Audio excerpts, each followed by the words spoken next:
All right, I guess we'll have to record. We can't get the YouTube stream up and running again. So I'll report it.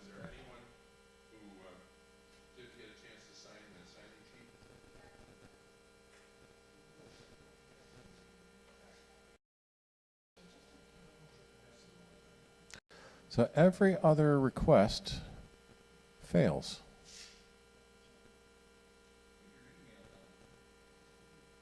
Pardon? Oh.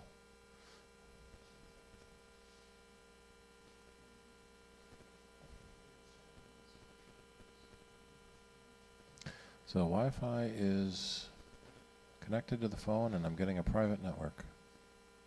Well, we may have to do the rest of the meeting without Wi-Fi or without internet. Unless I can get into one of the school's networks. No.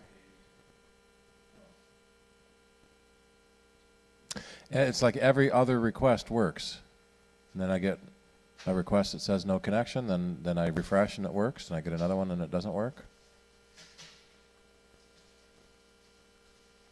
Let's see if this is working. Oh, captive portal. So this must be one of the neighbors. I don't know their Linksys guest password. Let's try Linksys.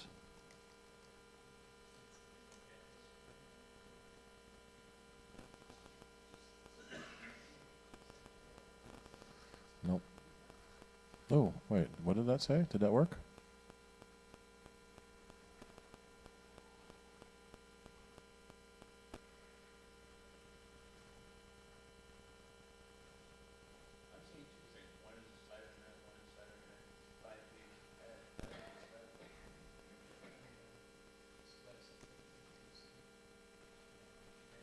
No, okay, that's not going to work.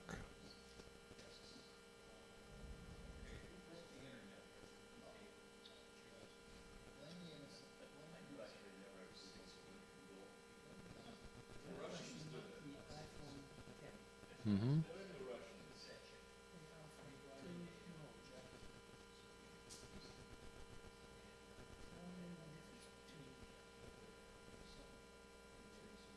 What two modes do you mean?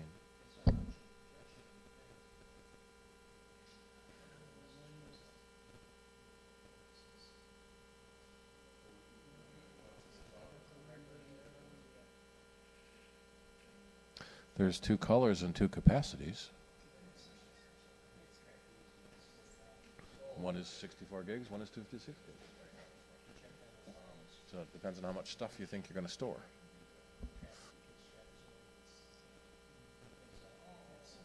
Mm-hmm.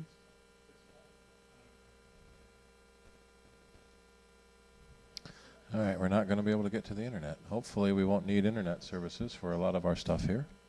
All right, so has anyone upgraded their iPhone or iPad to OS 11? And yeah, most people have, yep. Yep.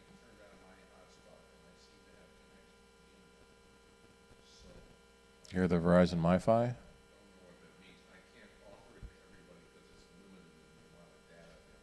Yeah. I don't know why my phone's not working on T-Mobile. Pardon me? I said just offer it to Steve. Yeah, okay. What can you do with about 1.4 gigs left until the next payment? Will that work for you? I don't want to push it now. I don't know what happens when you get to 1.4 if it goes or what. It charges you an overage fee. Well, no, this is a prepaid, so it would Probably turn off, yeah. You're welcome to try it. I'm not going to do anything else with it until about 5 days from now when it's going to hit me again. So. Why do you say no if you cider internet by pH? Is that or just cider internet? One is the 2.4 gigahertz and one is the 5 gigahertz. So 5 gigahertz is less crowded, but 2.4 gigahertz goes through walls better. Whichever one works. So, Carol, how do I pick a number?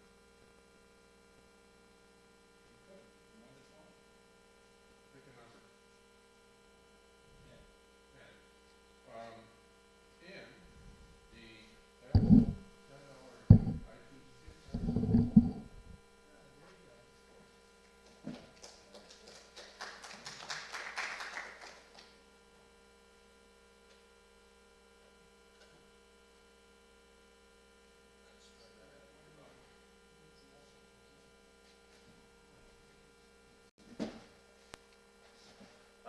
try the other Ethernet port and see if that helps.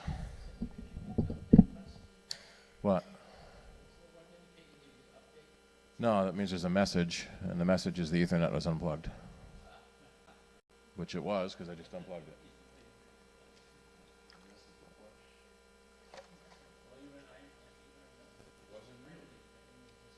So I'm trying to swap to the other Ethernet port.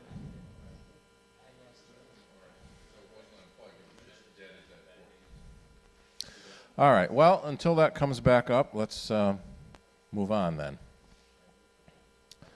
And can I get my iPad over to the computer if, well, Wi-Fi is working, but the computer, the internet is not, so I should be able to. So let's try this.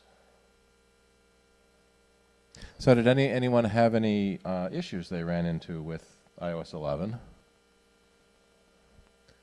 There we are, okay. I haven't done it yet because I'm still at 10.3.3, and there were a handful of apps that said this app won't work.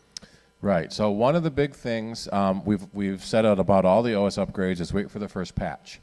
So 11.01 came out. In fact, 11.1 is out now.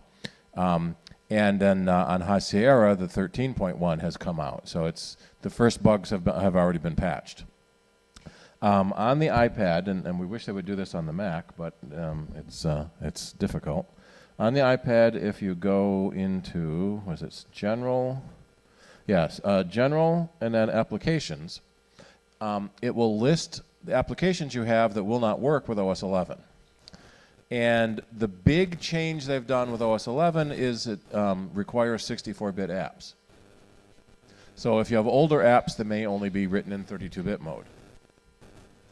So if you can live without these apps, then you can upgrade. If you can't live without the app, then you can't upgrade to OS 11. Most of the developers are updating their apps to be compatible with OS 11. So this list has dropped significantly from last month on my iPad. In fact, the USA app is the only one that I really need. I've got a bunch of different barcoding apps because I was looking for one that could read the tiny barcodes Apple puts on their parts, and I finally found one, so I could probably delete all the other barcode apps. So if you can't live without one of these apps, then you need to wait for them to update or not upgrade to OS 11 yourself. Right, if you don't load the updates, then you don't have the security patches. And the biggest one is the crack Wi-Fi vulnerability.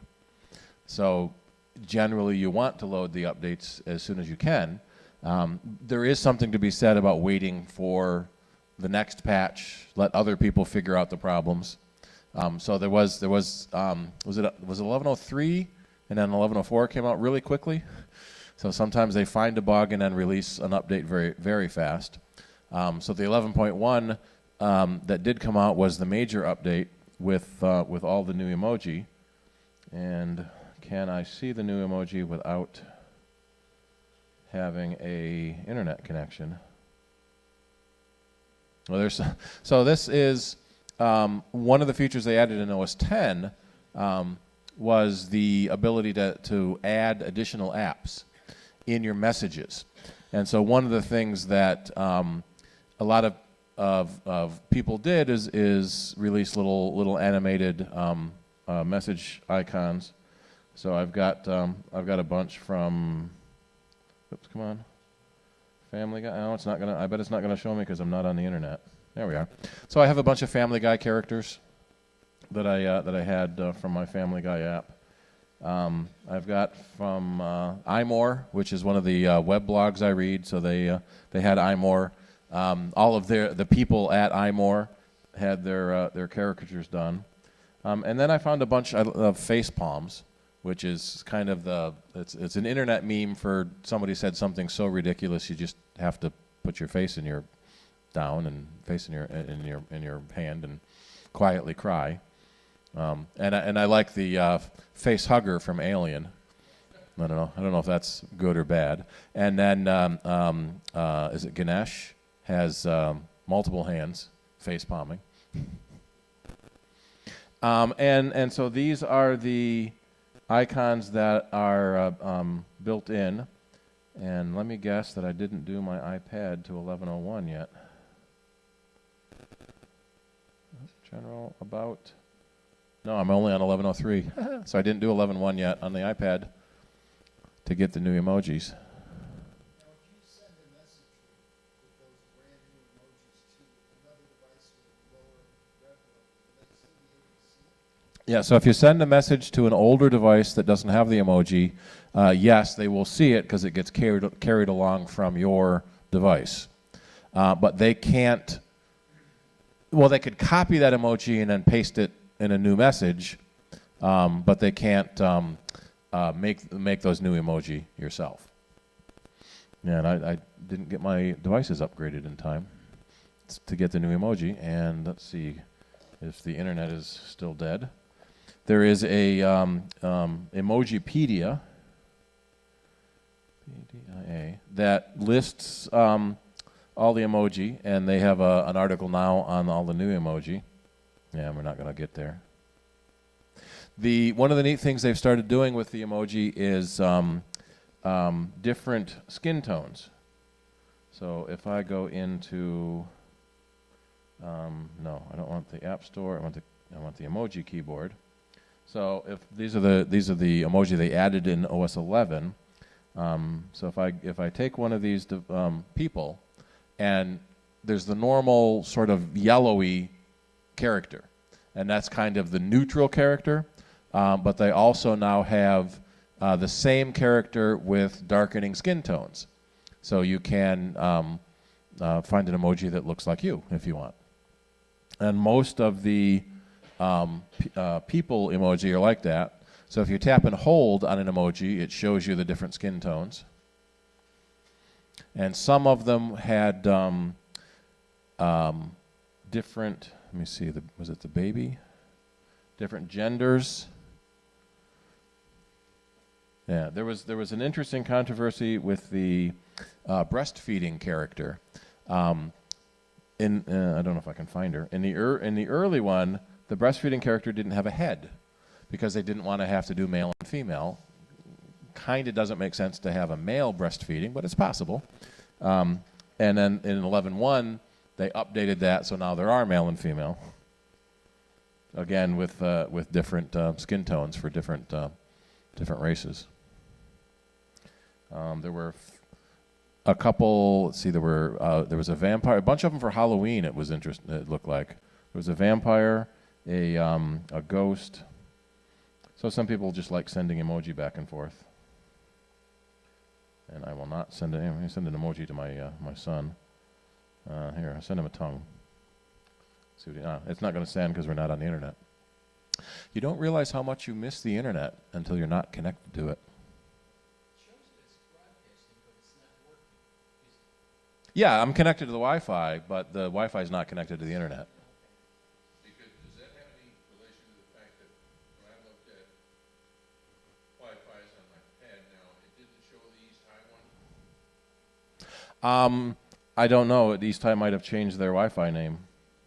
Well, no, it showed earlier, because in the past, what did you say? Yeah, it was on there earlier. Yeah. I almost have a feeling East High's internet went down. That's where we get ours, right? Yeah, we pull it off their Ethernet and then create our own Wi-Fi. So and that may be why it was coming and going for a little while there, and then it will go off completely. We'll see what happens. If I can switch, no, don't switch to that. If I switch to the phone, there we go. So I have to have my iPad and my lost it, and my computer on the same network in order to do the screen mirroring. And I don't know. Oh, that's the East High Wi-Fi network. That's the East High Wi-Fi router. So when the internet goes down, it's red, probably, and when it's working, it's green.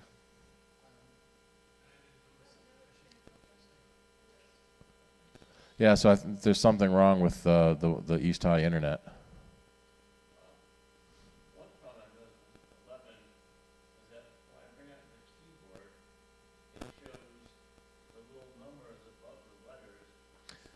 There's a new key, yes.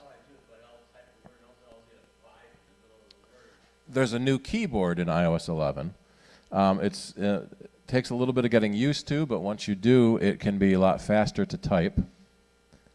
If I can get it to come back up again. Come on. The other thing they did was the airdrop in iOS 11. Would they add to that? Airdrop. It doesn't appear on the screen like it used to. You have to Yeah. then you see it. So AirDrop used to be in fact on the computer it still is. It's a thing in your sidebar to find devices in order to send, to drop files over the air. And they changed that in iOS 11, so now it's part of the share sheet. You have to hit the share button to send it to AirDrop. Now I can't get my iPad back on the site or Wi-Fi at all.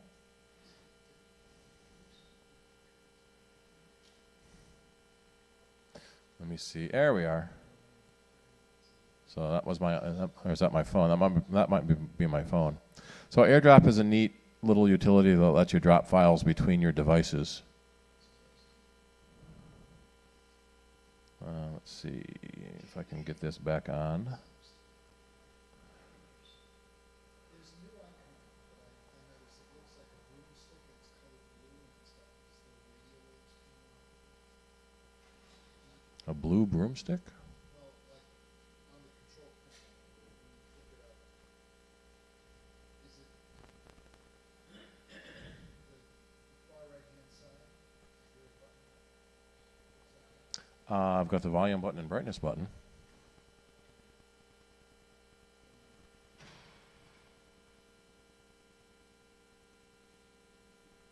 So I can't get back on the network, so I can't show the iPad screen.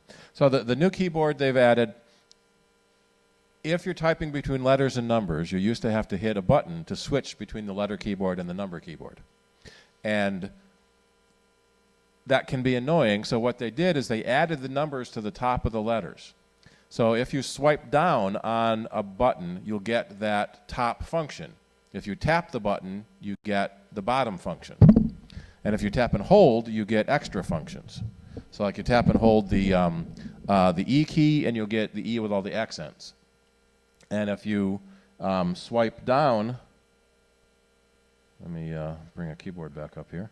So, say on the F, there's an ampersand above the F. If you tap the key, you get an F. If you swipe down, you get an ampersand. So it allows you to type numbers and symbols on the main keyboard without needing to switch between the alpha keyboard and the numeric keyboard, which can be handy once you figure it out and get used to it. So I have found I have to be a little more careful when I'm tapping my buttons, that I will sometimes get numbers in the middle of a word because I swiped it down a little bit instead of tapping straight. It's iOS 11. Yeah. And technically, you can run iOS 11 back to an iPhone 5S, although we're hearing that on the 5S it is kind of slow.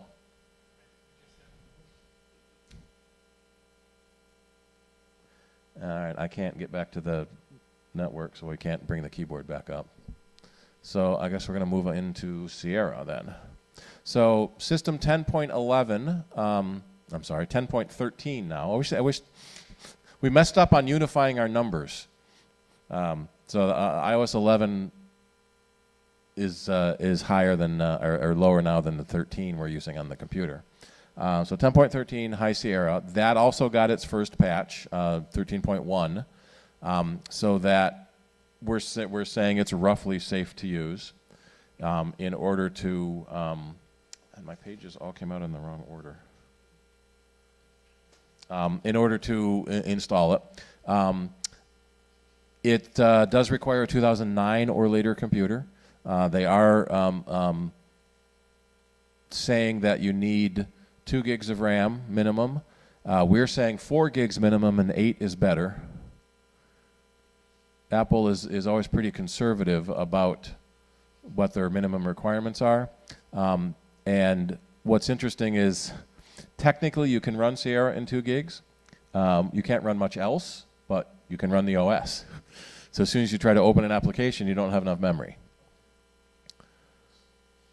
So a computer can't get to the phone. The iPad can't get to the Wi-Fi. Nothing wants to work. Everything was working fine earlier. Who jinxed us? Yeah.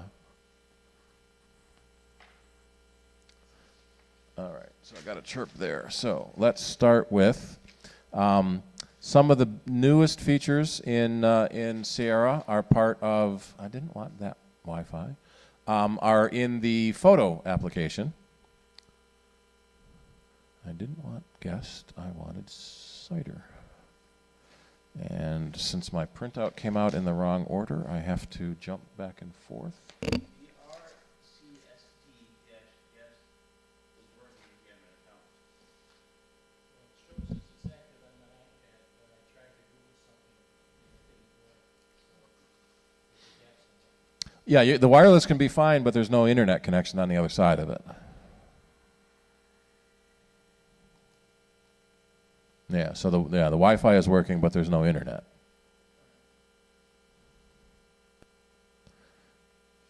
And it won't connect. Now it won't even see my phone. All right. Maybe we can get a discount because things aren't working. All right, so one of the things we did last month, and it should have come in here. Yep, so here's one of the last, no, that wasn't last month. That was 2014. I gotta get down to this month. So, one of the things they've added is a markup ability. So, a common thing people want to do is put a title on their photo and have it be part of the photo itself. So, for example, you can show the titles and keywords of photos, but the title is under the photo. So I can put a title on the photo. Yeah, I am full size. But that title is not part of the photo. So if you print the photo, it doesn't print. So here's all the different print options, and the title is not printing because it's not part of the photo. So it's one of the things that are called metadata. It's data about the photo. It isn't the photo itself. So one of the things they've added is the ability in the edit menu. We have all the traditional editing to edit the color and the saturation and brightness. There is a markup option, and it's not showing it to me.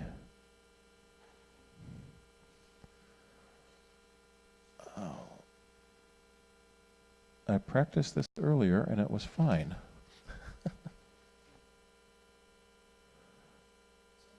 This is intent, so this is the lightness, the adjustment, there should be a markup button. Auto flip filters, so we got color filters, so we can make it vivid, dramatic, so you can change the colors on the photo, but that's not what I wanted. There's the markup. So there's a new button in the top with a little circle on it for extensions. And what that does, so the markup is the first extension, and you can get more extensions from the App Store. So companies are writing more extensions. So like Nick Software has a bunch of photo editing extensions for Photoshop. And the typical extensions like that, those companies can now write extension for photos as well. And so markup is one of the more common things to do. And now that I'm in markup mode, I have more tools, and I've got a line, so I can make circles. And what's neat is I drew a rough circle, and it made it a perfect circle, or I can leave it a rough circle if I want. I have a thicker line, and so for the tools, I can choose what kind of line I'm drawing, the color of the line I'm drawing. Then there's a shape tool, and one of the shapes is an arrowhead. So I can make an arrowhead. Let's point at Linda here. And let's make that one red. And so I'm actually marking up on top of the photo. And if you're familiar with the concept of layers, each one of these objects is a layer on top of the photo. And so I can grab that circle and move it, or I'm going to delete those. And I'm going to delete that one once I get that object pointed to. And for most people, they're going to like adding text. So I'm going to go in here, and this is paying for auction. Auction winnings. And I can move this. I can make it bigger. I'm going to change the font to be even bigger. I'm going to change the color. Can I change the palette? No, I can't move the palette. So I'm going to move the text back down here while I edit it. And I'm going to change the color back to, let's go back to black. Then we can, yeah, so let me make it white and put it down under here. There we are. And so he's paying and George is looking next, right?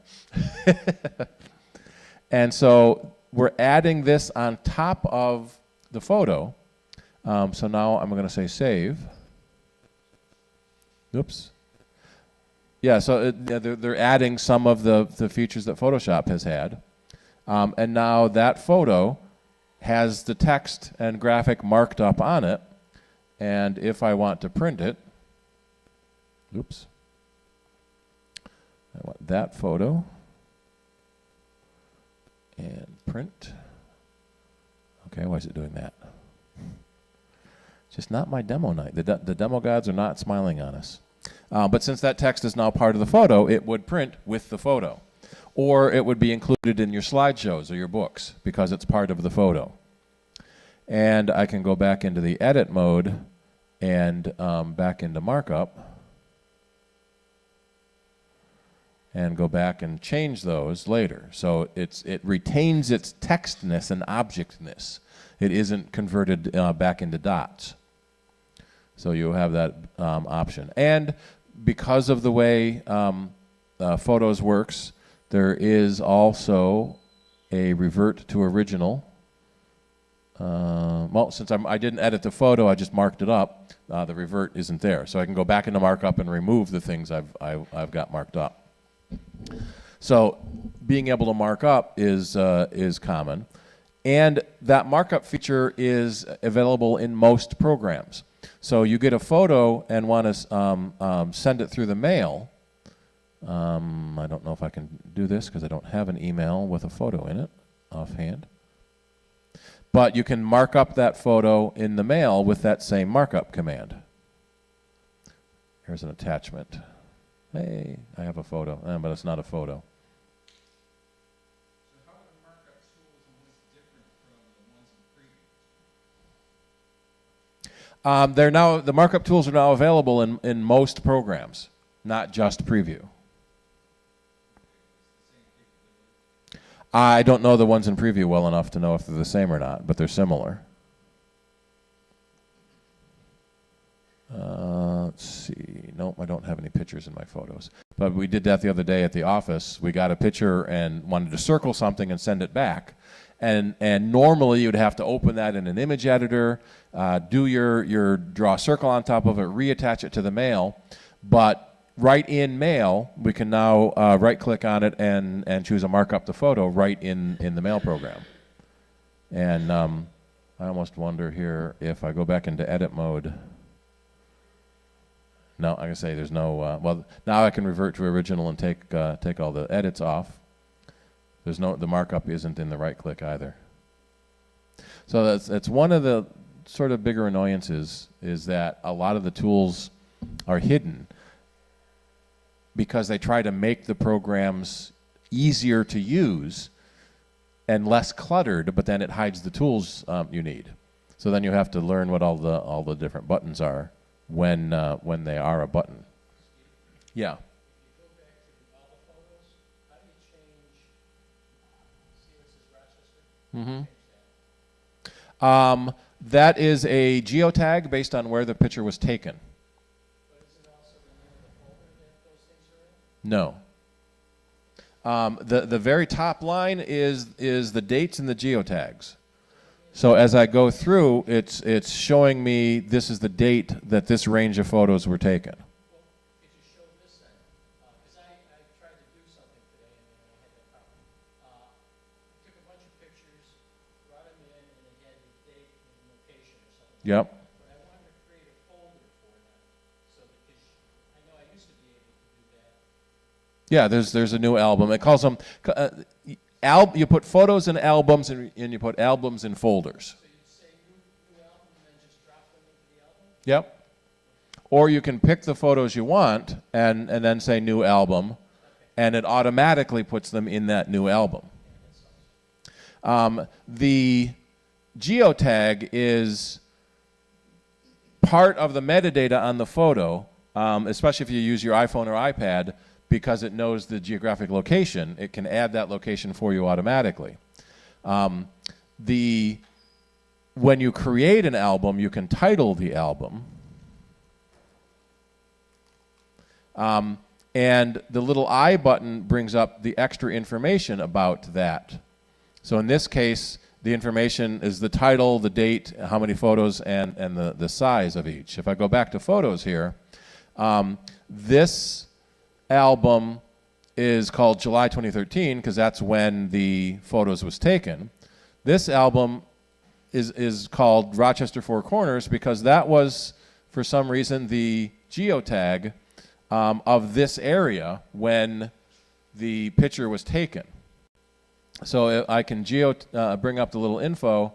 Nope, I have to pick that album, and then the location is added by default. On any specific photo, you can change the location, but they've moved it. So things that you used to know how to do perfectly have all changed. Because that's part of the places database where it lets you find your photos by the place they were taken because of the geotagging in the photo. There we are, down to the bottom. Yep. Is there anything in their software that offers you a toggle between old method and new method? No. I mean, that would be a hell of a feature, I think. It used to be called what I'm trying to do, and okay, now it's this. There's a fight in the software development world is they need to make new features so they can sell the new program. And we see this a lot when new programs come out. We often ask our customers, do you want to keep the old version? Because you know the old version. But then they never get around to learning the new version because they keep using the old version.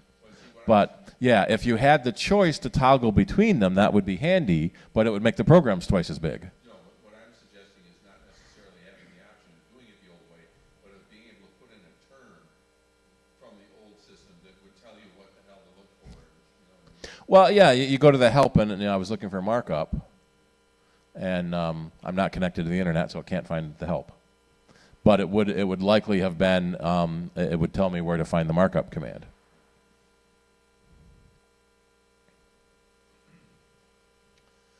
All right, so, yeah? If I, or when I upgrade to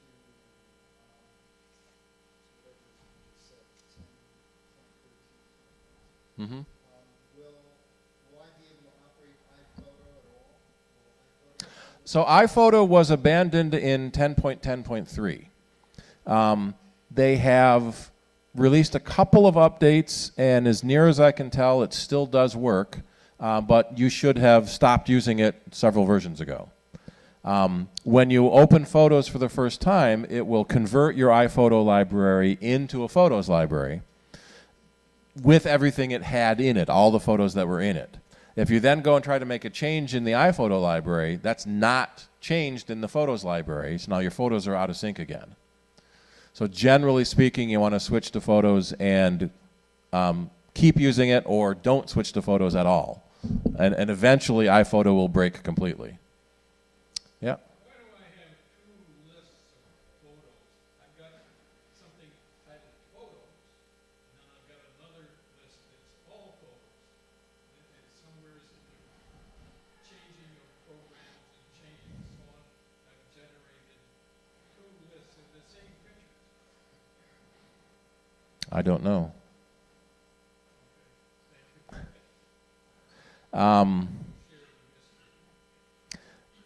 Technically, if you, let me see if it does that. Well, see, I can choose just to show my video. So if you take a video with a still camera, it's treated as a photo because it's a still camera, so it takes photos. But it's a video. Yeah. So I can choose whether I want to show just my photos or just my videos. So all photos is everything in the library, my guess would be. Or you can limit by showing only certain things in the library by picking the different sections. What a lot of people run into is eventually you get so many photos that it's hard to manage. So now there's a little option with a little heart that you can add to favorites, and then the favorite album is automatically created for you. So anything you add to favorites, but then you end up with too many favorites too. And I can show just only the ones I've edited, so I haven't edited any of those in the favorites list, and they're all photos, and there's no videos. So I'm not sure what you're seeing, all photos versus photos. So if I go to Photos, I see all my photos. Let's see. And my printout didn't print either properly. My biggest concern with upgrading is I have an older version of Photoshop that still works. I have Microsoft Office, and I'm afraid that if I upgrade to the latest version, Yeah. Photoshop won't. The other issue in upgrading is old software. You should have upgraded that already, is their answer. There's a website called Roaring Apps, and that is left over from when the OSs used to have cat names, the Roaring Cats. So Roaring Apps, you can put in the programs you use, and it will give you a compatibility report to see what they work on the new systems. But old versions of Photoshop are a big deal. CS6 still seems to work okay, but anything earlier than CS6 probably won't and may have already broken. The Adobe Suite is kind of a touchy subject by itself because they stopped selling the software and now they only license it. You still buy CS6. You have to jump through hoops. And CS6, they're not updating it, and it isn't compatible with the latest OSs, and it's not supported on the latest OSs either. One thing they have done, which is kind of nice, is they have their so the entire Adobe Suite is $30 a month, which isn't too bad. But if you only want Photoshop, they have a $10 a month for Photoshop and Lightroom.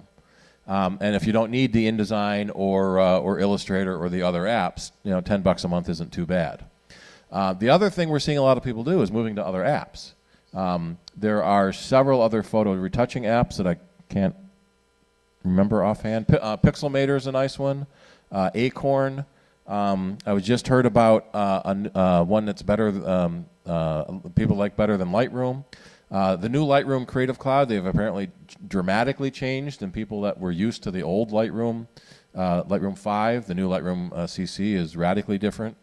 So that's another problem, is people don't want to upgrade because the software changes too much. So one of the things we often see people doing is keeping the old computer on the old OS and having a new computer with a new OS, but then we're back to where Charlie was talking earlier, that you never get around to learning the new one as well because you keep using the old one.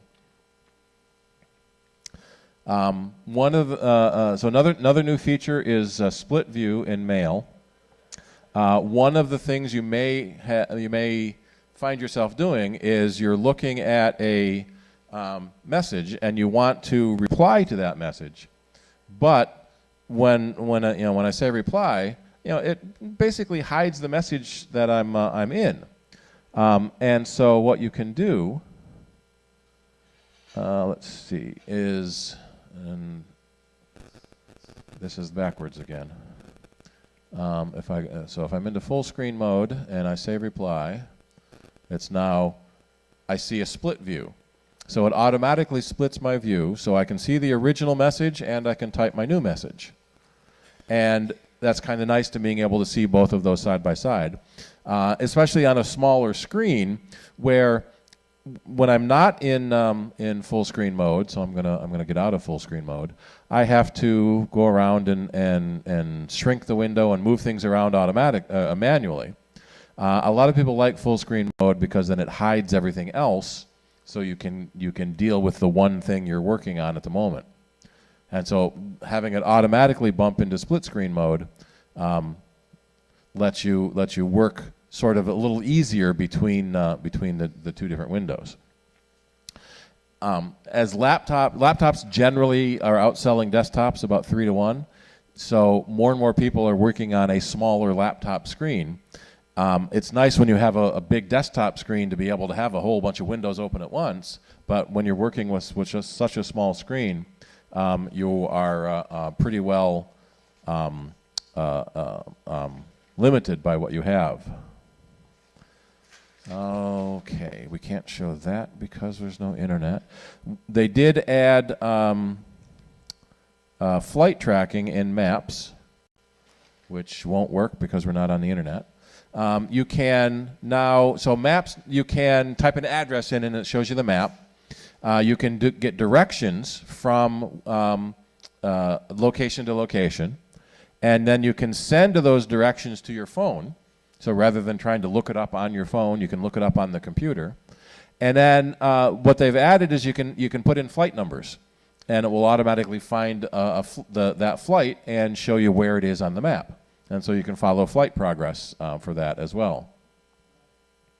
And you can even do it right in Spotlight. You don't even have to move. You don't have to open the Mac program.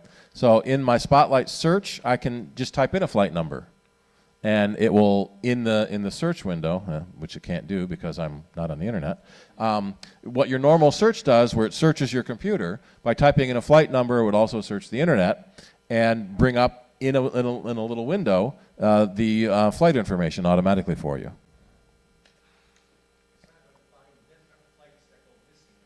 No. It'll find its last reported position. Let's see. Siri has a bunch of new features. You can access your music now.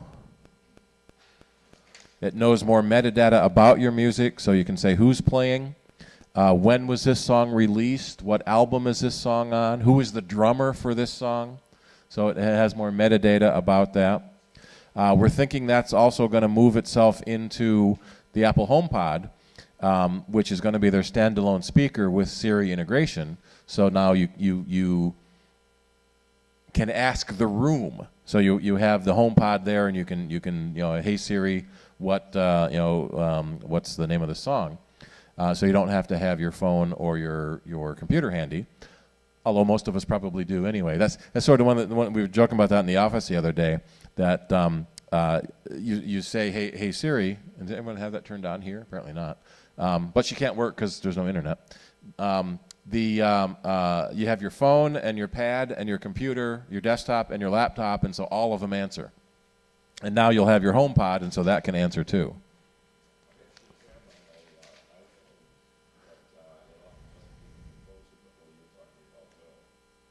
Maybe, because Shazam is built into Siri. Let's see. One of the things they also did is, which I should have here, maybe not because I've got, yes, it did. So APFS is the new file system. And it automatically converts to APFS on machines with solid-state drives. So it doesn't convert spinning drives, only solid-state drives. And there are some significant advantages of APFS. One of them is that it manages your files a lot better, and it has better disaster recovery. So if the computer crashes, you're less likely to lose a file. And one of the things you can do, which is interesting, is it duplicates files almost instantly. Let me get into my dots. It rearranged all the my favorites, and I knew where they were by order, and now I don't know where they are anymore. So let me sort by size and get a giant. So here's a 4 gig file. Normally, if I hit duplicate, it would take a minute or two to duplicate a 4 gig file. I hit duplicate, bing, it's done. Because of the way the file system tracks its files, it can duplicate a file instantly, so backups are significantly faster. It can recover from disaster a lot faster. A couple of disadvantages is a lot of the third-party disk utilities don't work yet. Disk Warrior doesn't work, Data Rescue doesn't work, so some of the recovery programs don't work with an APFS drive, but they may not need to as much because APFS is supposed to be more resilient. It's also more efficient in saving files, so you may notice a big file space increase. Same thing happened on the iPad with iOS 11. It switched to APFS, but we don't see that file system underneath. And I noticed on my iPad I got like 3 or 4 gigs of space back, which is great because you're always running out of space on your devices. Another handy feature in iOS 11 is a remove unused apps feature. So if you don't use an app for a while, it will remove it from your iPad, but it saves all the data for that app. And if you ever need to launch it again, it just re-downloads it from the store. So it helps manage devices that have less file space because it can pull everything back down from the store. Do you have a choice in whether it does that? Yes, that's a feature you can turn on or off.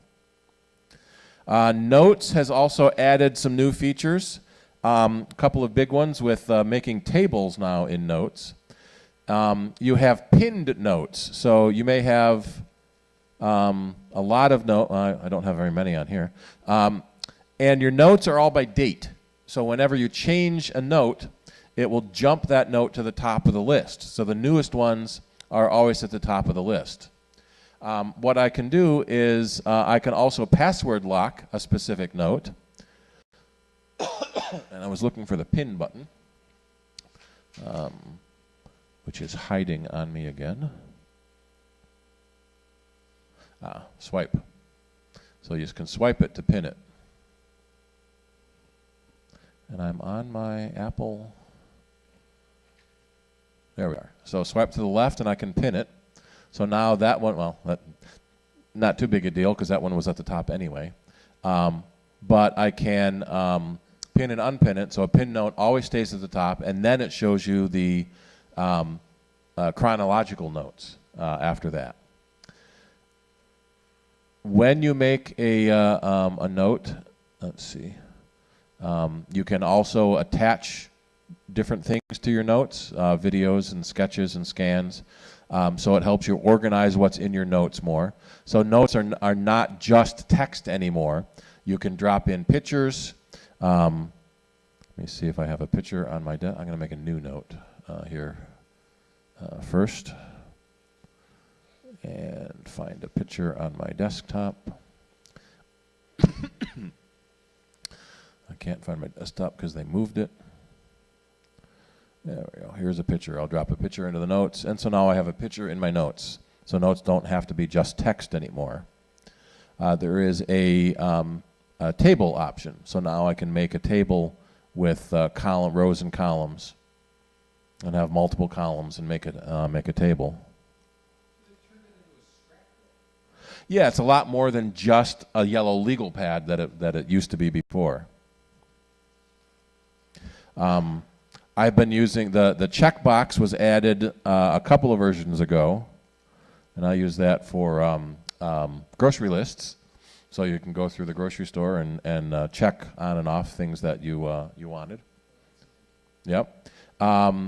You also have more text options, and you can have different text options,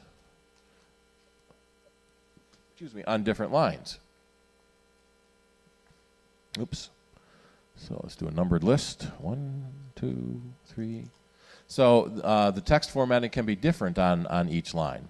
So you're not stuck doing the same text for each line. So it's almost a full word processor now. And they have some new features on using swiping. Yeah, there's a lot of places where swiping does more things now. Specifically on notes, if I swipe to the right, I can pin it. If I swipe to the left, I can put password on that note or lock it. Previously, you could password protect all of your notes at once with one password. Now, each note can have a separate password if you want it to be. Yeah, it saves it in the keychain for you. And let me go back up to the top here, and I'm going to make a title here, cider meeting. And now that title shows as my note. Now, one of the things they have done is in your help menu, you've got your Mac help, and that has a section on what's new in High Sierra that takes you to the internet. And it knows I'm not connected now, so please connect to the internet, which I can't. And Apple has a lot more information and some tutorial videos on their website as well. But, so a couple of caveats. Have a backup first. Back everything up before you do the upgrade, just in case. You never know what might break. We're not saying that it will break, but it's possible. And check your third-party apps before you upgrade. Roaringapps.com will let you put in the applications to see if they're compatible or not, and if they need to be upgraded. Sometimes there's an interesting trick between you have to upgrade the app first and then upgrade the OS, and sometimes you have to upgrade the OS first and then the app. It depends on, sometimes like the updater requires the newer OS, so you have to load the OS first. But backup. Just in case, you want to have at least one backup, and 2 or more is better. You can use Time Machine to 2 hard drives. Some people like having multiple backup destinations. Take a hard drive, put it in a safe, for example. Put it in another room in case of fire, flood, theft. A lot of people like having a cloud backup service, Carbonite, or Backblaze or CrashPlan. They will back up all the data on your computer to the cloud in case you have a corruption at your end. Especially if you run a small business at home, which a lot of us do these days, you should have at least 2 backups, and one of them should be off-site. Fire, flood, theft, you never know what you're going to lose. Alrighty. Any last questions? Pardon?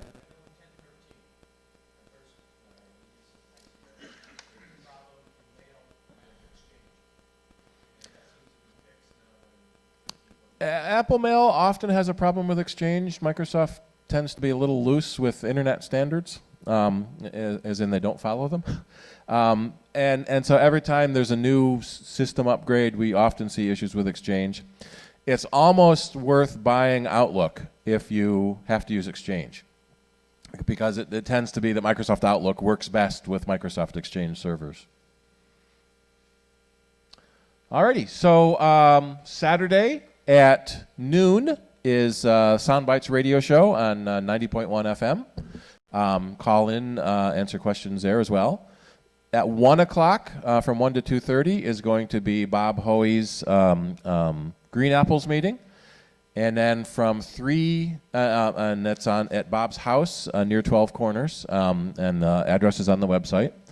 And then from 3 to 5 is the Q&A meeting at the JCC on Elmwood, Edgewood Avenue. And, oh, there's a little bit left in there. But I missed my iPad. And then Wednesday is the board meeting. And we will see you back here in December. Do we have an idea what was our December meeting? I can't look on the internet to see what it was. We know what the day is, at least. Yeah, December 13th will be the next meeting. We have a topic that is on our website, but we can't get to it at the moment. All righty, any last questions? Cool. Thank you all for coming, and we'll see you next time.